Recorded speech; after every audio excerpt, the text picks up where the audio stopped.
Kutokujua currencies ama legal tender ama pesa zinazotumika mbinguni na Mungu ili kununua vitu kutoka kwa Mungu ni sababu nyingine ambayo inaweza ikafanya usije ukafanikiwa kwenye maisha yako. Ukisoma kwenye kile kitabu cha Isaya 55 mstari wa kwanza, anasema basi wale mna kiu, enendeni mkale na kunywa bila fedha. Huyu ni Mungu anaitana, anasema kwamba kama una fedha, ende ukale na kunywa, ukanunue kutoka kwangu pasipokuwa na pesa. Kumbe katika ulimwengu wa kiroho hauhitajiki kuwa na pesa ili ununue vitu vya mbinguni, ili utajirishwe na Mungu.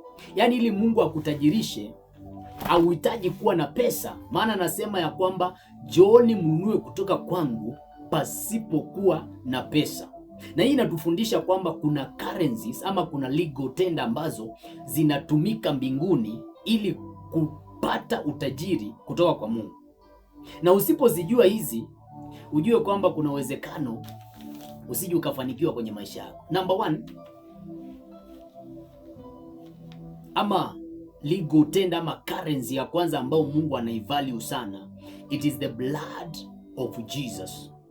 Ukisoma kwenye kile kitabu cha Ufunuo, nadhani mlango wa 5 kama sikosei, maandiko yasema ya kwamba Yesu kwa damu yake akanunua watu wa kila kabila, watu wa kila lugha na watu wa kila jamaa. Unaweza ukaona mtu ambaye mnaweza mkafanikiwa pamoja, mtu ambaye amefanikiwa na unataka hata wewe ufanikiwe kupitia kwake, lakini kupitia kwa damu ya Yesu Kristo huyo mtu kanunua akawa kwako, because hiyo ni one of the legal tender ambao unaweza ukaitumia. Ndio maana maandiko yasema akanunua watu wa kila kabila, watu wa kila lugha, lakini kwa damu yake, sio kwa pesa.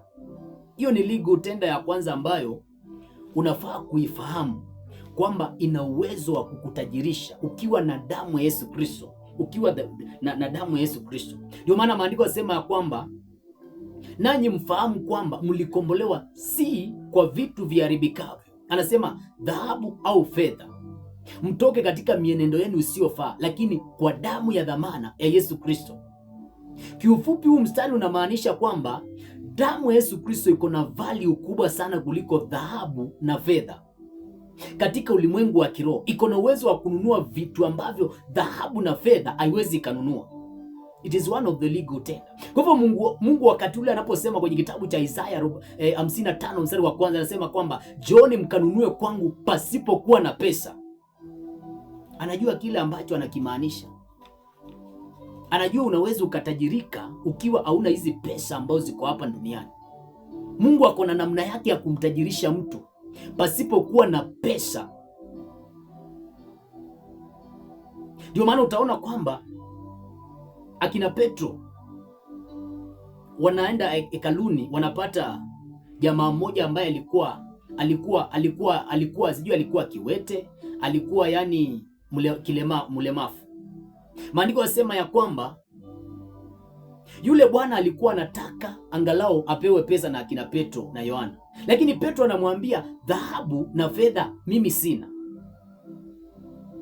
Wewe sasa ukimwangalia Petro ako na kanisa, Petro amefanikiwa, wakati ule alikuwa amefanikiwa, unataka kusema kwamba Petro alikuwa na pesa, alikuwa na dhahabu, alikuwa na pesa, lakini alikuwa na kitu kingine ambacho ni zaidi ya pesa, ambacho akimpa huyu kiwete, akimpa huyu mlemavu, hicho kitu kinaweza kikamsaidia hata zaidi. Ndio maana anamwambia kwamba dhahabu na fedha mimi sina, lakini nilicho nacho nitakupa. Anamwambia kwa jina la Yesu Kristo nyanyuka uende. Na ndio maana utaona kwamba kumbe jina la Yesu Kristo iko na uwezo wa kununua uponyaji, ule uponyaji ambao unalipa madaktari watibie mgonjwa wako. Jina la Yesu Kristo inaweza ikanunua uponyaji, ikanunua uzima, mtu akawa mzima, mtu akawa ako na nguvu mpya. Ndio maana kwenye kitabu cha Isaya 55 na mstari wa kwanza anasema ya kwamba njooni kwangu mkapate kununua pasipokuwa na fedha. Kuja kwangu ununue afya pasipokuwa na fedha. Kuja kwangu usitoe gharama ya hospitali, lakini ununue kwangu afya pasipokuwa na fedha. Bwana Yesu asifiwe sana. Another legal tender ambayo inaweza ikatumika katika kununua vitu inaitwa kimbali. Esther alipoenda mbele ya mfalme, maandiko yasema ya kwamba akapata kimbali mbele ya mfalme. Mfalme anamuuliza swali Esther ya kwamba, anamwambia unataka nini Esther? Hata kama ni nusu ya ufalme wangu nitakupa. Lakini Esther amenunua nusu ya ufalme wa mfalme Asuero kwa sababu ya kimbali, sio kwa sababu ya pesa. Hakuwa na pesa Esther, lakini alikuwa na kimbali ambacho kimbali kingefanya apate nusu ya ufalme. Number 4, kuna kipawa. Kisoma kwenye kile kitabu ambao tumesoma, kitabu cha Mithali mlango wa 17 na mstari wa 8. Maandiko yasema ya kwamba kipawa ni kito cha dhamani, na anasema kila kingeukapo ufanikiwa.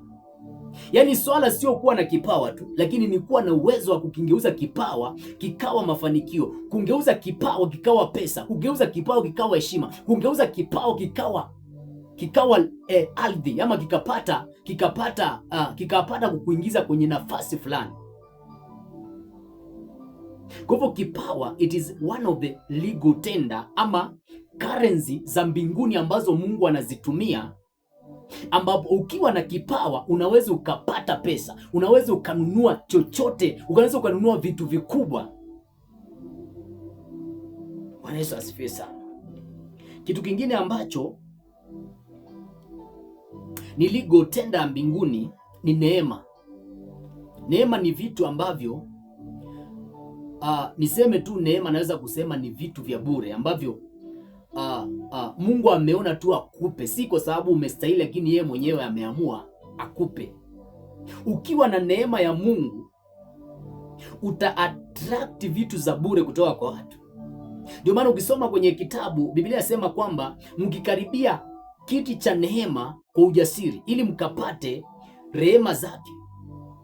Mkikaribia kiti cha neema kwa ujasiri mpate neema ambazo zitawasaidia wakati wa mahitaji.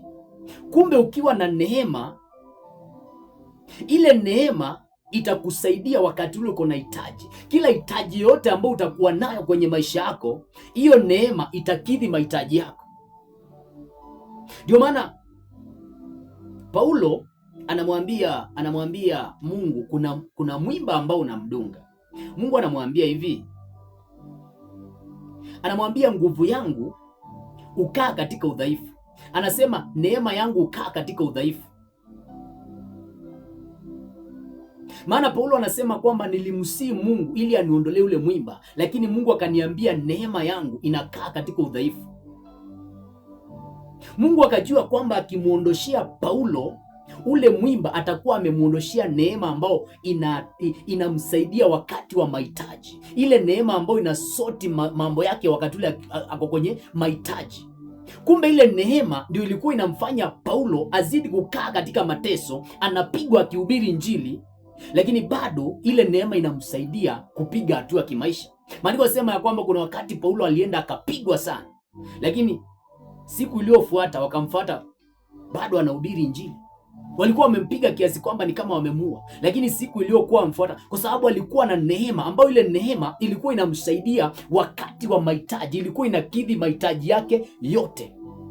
Neema ni legal tender ambayo itanunua chochote ambacho ni hitaji yako, na ni currency ya mbinguni ambao Mungu akikupa hauhitaji kuwa na pesa. Bwana Yesu asifiwe sana. Lakini pia mke mwema pia ni currency ya mbinguni. Maandiko yanasema kwamba apataye mke anapata kitu chema, naye anajipatia kimbali kwa Bwana. Kwa hivyo mke mwema ni currency ya kupata vitu kutoka kwa Mungu. Sijui kama naeleweka. Kwa hivyo kutokujua currencies ama legal tender ambazo Mungu anazitumianga ili kumfanikisha mtu ama kumtajirisha mtu ni sababu nyingine ambayo inaweza ikafanya usije ukafanikiwa katika maisha yako, na nimezieleza zote hapa. Nadhani utarejelea kwa wakati wako na utajua